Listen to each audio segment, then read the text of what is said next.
Pernahkah kita terjebak di dalam ruangan yang gelap pekat tanpa bisa melihat apa-apa? Itulah gambaran hidup di luar Kristus. Kita berada dalam kegelapan rohani akibat dosa, tak mampu memahami kebenaran, hilang arah, dan dikuasai oleh kebingungan moral, bahkan tidak menyadarinya. Itu sesuai dengan ayat di Injil Yohanes 8 ayat 12. Maka Yesus berkata pula kepada orang banyak, katanya, "Akulah terang dunia.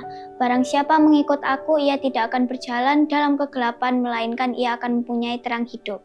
Artinya, saat Tuhan Yesus masuk ke dalam hidup kita, segala hal dalam hidup kita akan diterangi olehnya.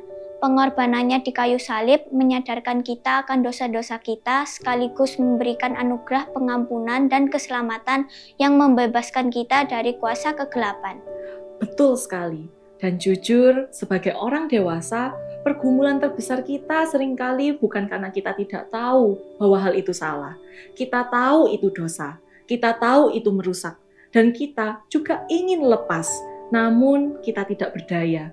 Di luar, mungkin kita terlihat sibuk melayani, kita saleh, tetapi jauh di dalam lubuk hati kita tahu ada sisi gelap yang ingin kita tutup rapat-rapat.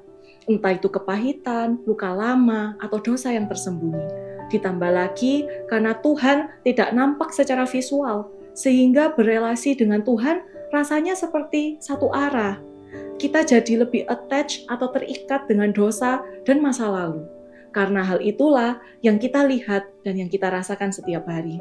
Tapi puji Tuhan, Tuhan Yesus menebus kita dan membawa kita kepada terangnya yang ajaib. Tuhan Yesus memimpin setiap langkah kita dalam terang Injil sehingga kita tidak tersesat. Tuhan Yesus datang sebagai terang yang menyingkapkan dosa-dosa kita, bukan buat mempermalukan kita, tetapi untuk menyucikan dan memulihkan hidup kita melalui darahnya.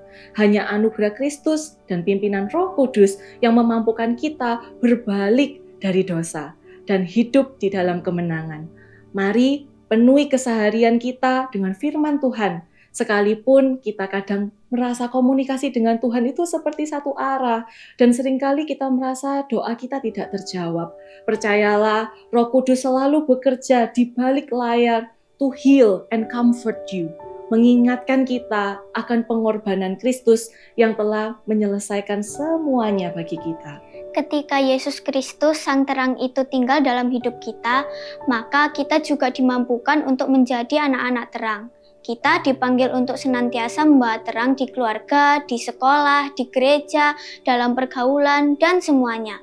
Mari sambutlah Tuhan Yesus Sang Terang dunia dan biarkan kuasa Injil mengubahkan kita supaya kita bisa menjadi anak-anak terang yang mencerminkan Kristus di tengah dunia yang gelap.